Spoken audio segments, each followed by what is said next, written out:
Corinthians emplaca a oitava vitória seguida no Brasileirão, garante vaga na Copa do Brasil e está muito próximo de disputar a pré-Libertadores em 2025.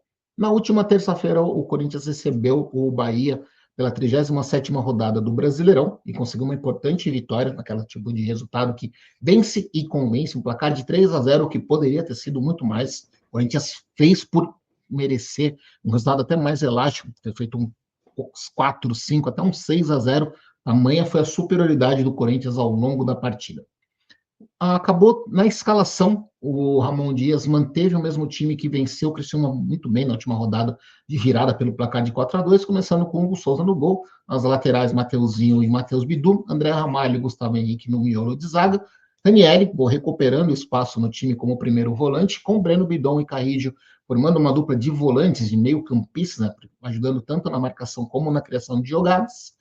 Garro tendo mais liberdade para se aproximar dos homens de frente, com Yuri Alberto e Memphis, naquele ataque móvel que a gente já detalhou aqui, inclusive, como é a ideia do Corinthians com esses jogadores, aqui no Tática Sem Mistério, em vídeo que já tem aqui no canal, o pessoal já acompanhou. Se não, convido vocês para assistir também o Tática Sem Mistério, onde a gente analisou algumas vezes essas ideias do Corinthians com essa escalação, com esses nomes que o Ramon Dias procura utilizar. E vem nessa postura a ideia clara de jogo em relação ao Ramon Dias, pensando no ataque, realmente com liberdade, um ataque rápido, tendo o apoio dos dois laterais, tendo o Bidon também como jogador para resolver rapidamente algumas jogadas e não sobrecarregar o Rodrigo Garro, e tendo o Carrígio para dar um contraponto, ser um jogador para dar um pouco mais de cadência no jogo, deixar o jogo não seria lento, mas também não ser a todo momento um jogo muito rápido. Então é algo importante para dar espaço para os jogadores subirem com calma, para se posicionar, para sair da marcação. E a marcação do outro lado, né, o Corinthians teve uma marcação muito forte, muito boa, funcionou muito bem a marcação pressão, tanto que o primeiro gol marcado pelo Memphis acontece numa jogada dessa, né? O Corinthians sobe a marcação, o Memphis ajuda nessa recomposição, tem um erro defensivo por parte do erro na saída de bola do Bahia, o Carrígio consegue interceptar o passe, até sem grandes dificuldades, méritos por conta do Memphis, que atrapalha bem a jogada, e vem no contra-ataque, o Carrillo já toca a bola de primeira para o Yuri Alberto, Yuri vira rapidamente, resolve rapidamente a jogada, já dá um passe para o Memphis nem finaliza tão bem, mas aquele momento onde o Corinthians está com sorte, né, onde as coisas estão dando certo, o chute errado acaba entrando, placar de 1-0. E o Corinthians começa a criar algumas jogadas, o Bahia até entra no jogo, ameaça complicar um pouco a partida, até com um gol corretamente anulado, mas o Corinthians volta a controlar bem as ações e consegue o segundo gol, marcado pelo Yuri Alberto já nos acréscimos, o Adriel, que acabou entrando no primeiro tempo ainda, por conta o goleiro titular, pegando aqui rapidinho, desculpa, o Marcos, ele se lesionou no lance com o Yuri Alberto, assim, sem nenhuma maldade do atacante alvinegro, mas entra o Adriel, e ele tem uma saída errada, acho que pode ser colocado como um falha, ele acaba não fechando tão bem o ângulo, então o Yuri Alberto consegue uma jogada de velocidade, recebe um passe da forma como ele gosta, chuta cruzado, faz o segundo gol do Corinthians, deixa o Timão com uma vantagem importantíssima.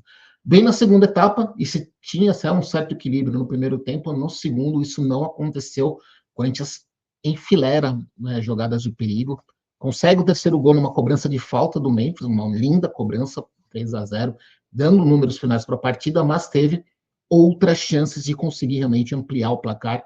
Não seria assim, nenhuma surpresa o Corinthians ter goleado o Bahia na Neoquímica Arena. Foi um jogo também onde é difícil a gente colocar destaques negativos por parte do Corinthians e jogadores que não atuaram tão bem. Acho que dos titulares todo mundo teve uma boa atuação. Pode colocar em relação, talvez, dos reservas que não mantiveram a mesma produção. O Coronado não entrou tão bem, o Thales não entrou muito bem, mas o Alex ajudou na marcação, o Alex ajudou a manter um pouco o time no momento ofensivo, o Martins também. O Romero teve chance de fazer um gol. O próprio Adriel evitou também, fez pelo menos umas duas, três defesas importantes na segunda etapa, mas é aquele resultado importantíssimo porque o Corinthians ultrapassa, né? Foi um jogo direto contra o rival na tabela, então ultrapassou o Bahia, consegue esse importante resultado, mantém uma sequência amplia, né, faz inclusive uma sequência recorde de 8 vitórias. O Corinthians não tinha conseguido esse desempenho no Brasileirão de pontos corridos, então consegue essa importante marca.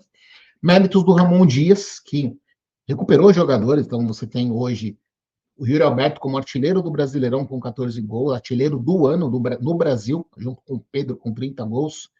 O Ranieri, que já era um jogador que muitos torcedores achavam que já não servia mais, mostrou, recuperou, treinou de forma correta, né, sem arrumar encrenca, sem se mostrar insatisfeito e conseguiu recuperar o espaço dentro de campo. O Breno Bidon, que também era preterido pelo Charles, depois pelo Alex Santana, hoje ele se firmou também, dá uma outra ideia de jogo, então consegue se garantir nesse setor, com o Carrillo bem mais condicionado, aguentando também mais tempo de jogo. Então, isso fica uma ideia muito clara da partida. Em relação a destaques individuais, apesar de elogiar a partida de vários jogadores, para mim, acho que tanto o Breno Bidon quanto o Carrillo foram os destaques da partida, porque eles dão uma. É complicado falar que eles são volantes apenas, porque é minimizar a qualidade que os dois têm com a posse de bola. Ambos ajudam na defesa, ajudam a recompor, a fazer desarmes, mas quando tem a posse de bola, ajudam muito na criação de jogadas, algo que o Corinthians teve problemas ao longo da temporada contra times que tiveram muito fechados na Neoquímica Arena, contra o Flamengo, quando teve um jogador a mais, contra o Juventude. Então, isso faltou um pouco, e com o Breno Bidon, com o Carrillo, o Corinthians tem essa possibilidade de conseguir ter mais qualificar a saída de bola, principalmente por conta dos laterais, que estão numa ótima fase. Rodrigo Garro, que está se destacando muito, né, no Brasileirão, terminou novembro com grande destaque, né, com as assistências, e o Yuri Alberto Mendes, que dispensam comentários. Méritos para o Ramon Dias, então, em relação a isso, tanto que o Fabinho Soldado, depois, na coletiva de imprensa, depois da partida, ele chega e ele confirma, né, algo que já vinha sendo especulado, já vinha sendo noticiado, que a comissão técnica será mantida. O contrato do Ramon Dias, do Miliano, era até o final de 2025, e o Fabinho Soldado só reforçou essa situação, claro, porque recentemente nós noticiamos sobre a possibilidade as conversas do Corinthians com o Luiz Castro, vive no mercado depois de deixar o Al Nassr, um treinador que fez um bom trabalho no Botafogo em 2023. O Corinthians teve conversa, foi oferecido, então, mas a questão salarial pesou muito. E o Ramon Dias esteve ameaçado de ser demitido por conta dos tropeços das Copas. Mas a subida de produção do Timão no Brasileirão e a falta de nomes, outros nomes de peso no mercado, fez com que a diretoria alvinegra optasse por manter a comissão técnica para a próxima temporada. Então, isso é importante, é um respaldo muito bom você pensar nesse time que já está trabalhando, então já tem, por exemplo, o Marco Belo já noticiou que o Corinthians está procurando prorrogar o empréstimo do Thales Magno para manter o jogador durante mais um tempo. Tenta manter o Yuri Alberto, sabe que vai ser complicado. O Yuri já recebeu propostas, mas tem já, mesmo que perca alguns jogadores, o Corinthians tem uma espinha dorsal, tem um time base pronto e um elenco com opções que permite que o torcedor pense realmente em títulos na próxima temporada. E pensando nessa parte, por mais que eu também acho que o Luiz Castro é um treinador com qualidades, o Ramon Dias a gente já comentou, já teve algumas críticas ao trabalho do Ramon ao longo do ano, por conta de erros de leitura de jogo, erros em substituições.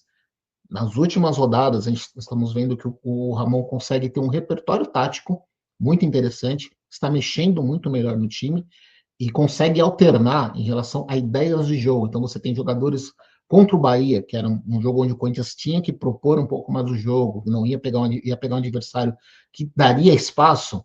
A decisão de você ter um meio de campo mais leve foi correta. Talvez em um jogo onde seja mais pesado contra um time que tenha mais jogadores melhores ou que precisa ter mais marcação, hoje o Corinthians tem outras opções. Então, é um elenco que te permite várias mudanças, e o Ramon já mostrou também, nós já elogiamos isso ao longo dessa temporada, que ele consegue também mexer bem nessa situação. Ele tem uma visão tática, junto com o seu filho, com o Emiliano, que proporcionam o Corinthians ter ideias diferentes. Então, é um cenário importante.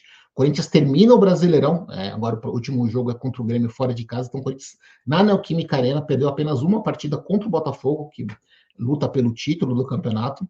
O que pesa é a quantidade de empates. O Corinthians é um dos times que mais empatou no Brasileirão. E isso pesa em relação também na campanha, mesmo na própria Neoquímica Arena. O Corinthians emplacou essa sequência positiva, vencendo tanto em casa quanto fora. Teve, claro, a força da Fiel ao seu lado para ajudar nessa subida de produção, mas se tivesse uma quantidade menor de empates, a gente poderia estar falando do Corinthians sonhando com vaga direta na Libertadores ou até com coisas maiores no Brasileirão, se não tivesse tido tantos empates ao longo da competição. Mas agora é o foco acompanhar, na verdade, o Corinthians tem que acompanhar a partida entre Cruzeiro e Palmeiras, que pode matematicamente garantir o time na Libertadores. Caso contrário, é encarar o Grêmio na última rodada fora de casa. A equipe gaúcha que não tem mais nenhuma pretensão no campeonato, já liberou o Duqueiroz na última partida, o ex-volante do Corinthians. Não vai ser rebaixado, mas o Grêmio e não tem chances de vaga na Libertadores. O Corinthians estão fora de casa, dependendo, mesmo que se não vier o resultado, não vier a vaga nessa quarta-feira, o Corinthians pode precisar apenas de um empate na última rodada para terminar pelo menos na oitava posição e garantir vaga na pré-Libertadores, né? Terminar como dentro do G8 e com isso disputar a competição. Uma situação muito melhor, pensando principalmente não só em calendário, quanto em finanças. O Corinthians tendo 4 competições na próxima temporada: Paulistão, Brasileirão, Copa do Brasil, essas 3 confirmadas, e vai ter uma quarta competição que o Corinthians vai disputar, ou a Sul-Americana, se não conseguir, se for ultrapassado pelo Cruzeiro, pelo Bahia na última rodada, ou a pré-Libertadores para o próximo ano. Então, isso vai ajudar muito no planejamento. Claro, também é importante esse respaldo da diretoria, para o Ramon Dias ter uma tranquilidade para definir quem são os jogadores que ele quer contar para o próximo ano, posições carentes, para pensar em negociação e manutenção de alguns atletas. Então é isso, pessoal. Pós-jogo de Corinthians 3, Bahia 0, chega no final. Abraços.